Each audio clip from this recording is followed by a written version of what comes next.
un quartier politique ajouté à la prison centrale.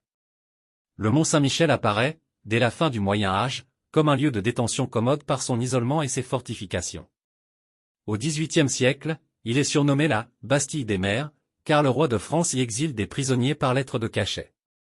Les moines devenant moins nombreux, le rôle de l'abbaye tend à se réduire et des locaux sont progressivement affectés à l'incarcération de prisonniers. La Révolution chasse les derniers religieux et libère les prisonniers de la monarchie, mais bientôt, elle envoie au monde des prêtres, réfractaires puis constitutionnels, des chouans et des condamnés de droit commun. Napoléon Ier et Louis XVIII en font une maison de force, humide et glaciale, pour les condamnés aux travaux forcés. Sous Louis-Philippe, Adolphe Thiers, secrétaire d'État au département du commerce et des travaux publics, alors en charge des prisons, entreprend de réformer le code pénal. Une peine nouvelle, la détention en forteresse, est établie pour les auteurs de crimes politiques.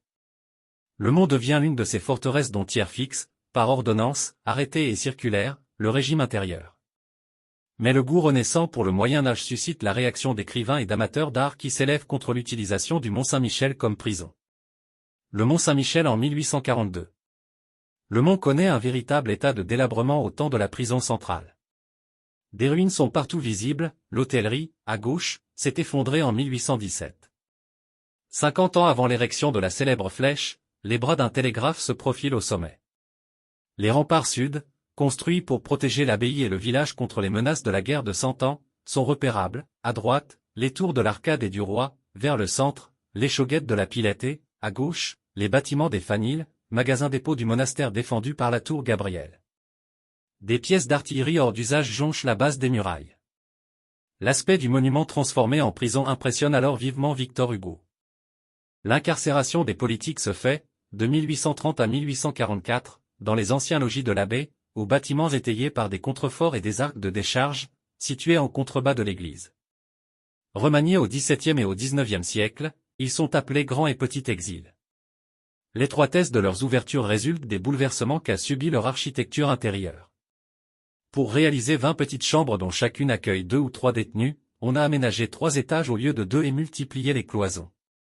Ce dessin d'une grande exactitude archéologique est dû au décorateur de théâtre Charles Séchant, 1803 à 1874. Il participe, comme lithographe, avec le peintre Eugène Cicéry, 1813 à 1890, et nombre d'autres artistes à l'illustration des voyages pittoresques et romantiques dans l'ancienne France du baron Taylor et de Charles Nodier, 23 volumes qui paraissent de 1820 à 1878, contenant plus de 3000 lithographies.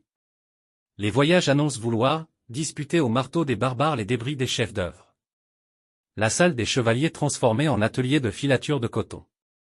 La lithographie montre les chapiteaux du XIIIe siècle et évoque avec un pittoresque, discret le fonctionnement de la centrale.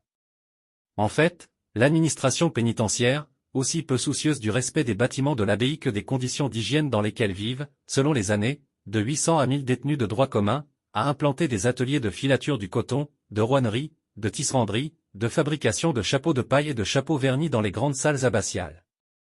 Il faut imaginer de même l'église tout entière divisée par des planchers, avec des dortoirs sur 2 étages dans la nef et des ateliers dans le chœur.